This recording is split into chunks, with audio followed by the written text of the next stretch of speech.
আল্লাহকে যারা অস্বীকার করেছে, আল্লাহকে যারা বিভিন্ন কাজে চ্যালেঞ্জ জানিয়েছে, তাদের পরিণতি কেমন হয়েছে, কতটা ভয়ঙ্কর হয়েছে। আজকে আমরা নিকৃষ্ট ব্যক্তির কথা জানব যারা আল্লাহর সাথে সরাসরি চ্যালেঞ্জ করেছিল। ফেরাউন নির্দিষ্ট কোনো ব্যক্তির নাম নয়। প্রাচীন মিশরের বাদশাহ যারা ছিল তাদের প্রত্যেককেই ফেরাউন বলা হচ্ছে। আমরা আজকে যে ফেরাউনের কথা বলবো সে হচ্ছে হজরত মুসা আলাইহিসসালামের সময়ের ফেরাউন, যাকে রামসিস II বলা হয়। ফেরাউন ছিল পৃথিবীর এযাবৎ ইতিহাসের সবচেয়ে নিষ্ঠুর ব্যক্তি। সে এতটাই নিষ্ঠুর ছিল যে জ্যোতিষী যখন তাকে বলল আগামী 1 বছরে ইসরায়েলি বংশে জন্ম নেয়া এক পুত্র শিশু তার মৃত্যুর কারণ হবে, তখন 1 বছরের জন্য তার রাজ্যে কোনো পুত্র সন্তান যেন জন্ম না নেয় তার সব ব্যবস্থাই করেছে, এবং যদি কারো ঘরে পুত্র সন্তান জন্মলাভ নিয়ে থাকে তাহলে তাকে নিষ্ঠুরভাবে হত্যা করত। কাউকে পানিতে ফেলে দিই, কাউকে আগুনে পুড়ি, কাউকে আছাড় দিই, অথবা কাউকে জীবন্ত জবাই করে। অতি সাধারণ এক পরিবার থেকে উঠে এসে মিশরের বাদশাহ হওয়ার পর সে নিজেকে খোদা বলে দাবি করল, এবং এই খোদা বলে দাবি করার পূর্বে সে 40 বছর তার রাজ্যে জ্ঞানলাভ শিক্ষালাভ বন্ধ করে দিল, যাতে করে প্রজাসাধারণ অশিক্ষিত গণ্ডমূর্খ থেকে যায়। দিনের পর দিন, বছরের পর বছর, যুগের পর যুগ ফেরাউনকে প্রজাসাধারণ খোদা বলে মেনে নিল। তাদের প্রত্যেকের ঘরেই ফেরাউনের মূর্তি স্থাপন করল। আর যদি কেউ ফেরাউনের আদেশ অমান্য করত তাকে নিশ্চিতভাবেই গর্দান দেয়া হতো। কিন্তু সবকিছুরই একটা শেষ আছে, ফেরাউনেরও শেষ আছে। আল্লাহ তাআলার বিশেষ ইশারায়, বিশেষ কৌশলে ফেরাউনের সকল চেষ্টাকে ব্যর্থ করে দিয়ে তারই উজির ইমরানের ঘরে হজরত মুসা আলাইহিসসালামকে জন্ম দেয়া হল। জ্যোতিষীরা যেটা বলেছিল ইসরায়েলি বংশের পুত্র শিশু আল্লাহ তাআলার মহিমা বুঝা দায়, সেই পুত্র শিশু হজরত মুসা আলাইহিসসালাম ফেরাউনের স্ত্রী হজরত আসিয়া আলাইহিসসালামের ঘরে পালিত হতে লাগলেন, বড় হলেন। একটা পর্যায়ে হজরত মুসা আলাইহিসসালাম আল্লাহর নির্দেশে ফেরাউনকে তার নিষ্ঠুরতা থেকে, তার খোদা বলে দাবি করা থেকে বিরত থাকতে বলেন, এবং তাকে এক আল্লাহর একত্ববাদ মানতে বলেন।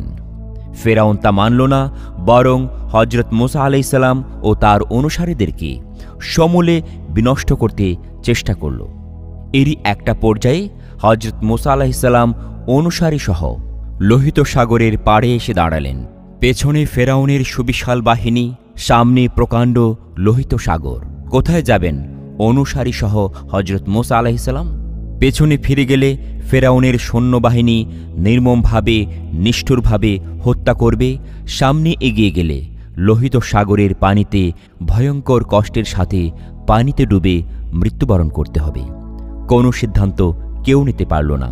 এরপর আল্লাহ তাআলার পক্ষ থেকে নির্দেশ আসলো, মুসা, তোমার লাঠি দিয়ে সাগরের পানিতে আঘাত করো।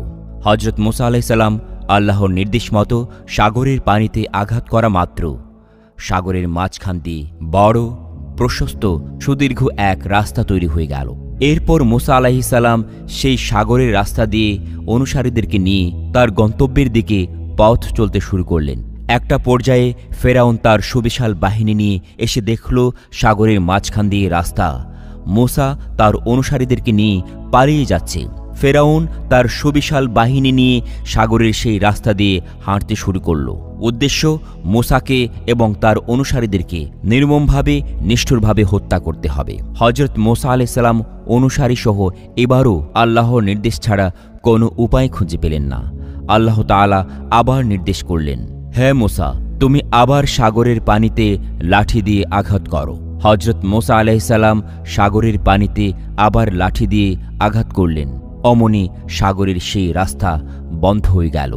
মুসা আলাইহিসসালাম তার গন্তব্যে পৌঁছে গেলেন এবং ফেরাউন তার বাহিনী সহ সাগরের পানিতে ডুবে মারা গেল। সাগরের ঢেউয়ের আঘাতে ছিন্ন ভিন্ন হয়ে গেল ফেরাউনের দেহ।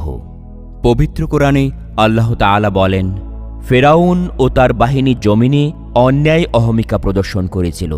তারা মনে করেছিল তাদেরকে আমার কাছে ফিরে আসতে হবে না, সুতরাং আমি তাকে এবং তার সৈন্যদেরকে পাকড়াও করলাম এবং সাগরে নিক্ষেপ করলাম। এবার দেখো জালিমদের পরিণতি কি হয়ে থাকে। সূরা কাসাস। আল্লাহ তাআলা আরও ইরশাদ করেন, আমি বনী ইসরায়েলকে সাগরে পার করিয়ে দিলাম। তখন ফিরাউন ও তার বাহিনী জুলুম ও সীমালঙ্ঘনের উদ্দেশ্যে তাদের পশ্চাৎবদন করল। পরিশেষে যখন সে ডুবে মরার সম্মুখীন হল, তখন বলতে লাগল, আমি স্বীকার করলাম বনী ইসরায়েল সেই আল্লাহর প্রতি ঈমান এনেছে, তিনি ছাড়া কোনো ইলাহ নেই এবং আমিও অনুগতদের অন্তর্ভুক্ত। উত্তর দেয়া হল, এখন ঈমান আনছ? অথচ এর আগে তো তুমি অবাধ্যতা করেছ এবং তুমি অশান্তি সৃষ্টিকারীদের অন্তর্ভুক্ত ছিলে। সুতরাং আজ আমি তোমার দেহটি রক্ষা করব, যাতে তুমি তোমার পরবর্তীকালের মানুষের জন্য নিদর্শন হয়ে থাকো, কেননা আমার নিদর্শন সম্পর্কে বহু লোক গাফেল হয়ে আছে। সূরা ইউনুস 10। আর তাই তো আল্লাহর সেই কথা মতো ফেরাউনের লাশ তার মৃত্যুর বহু বছর পর 1907 সালে আবিষ্কৃত হয়। সিনাই উপদ্বীপের পশ্চিম তীরে জাবালে ফেরাউন নামে একটি পাহাড় আছে। সেই পাহাড়ে ফেরাউনের লাশ সর্বপ্রথম পাওয়া যায় বলে জনশ্রুতি আছে।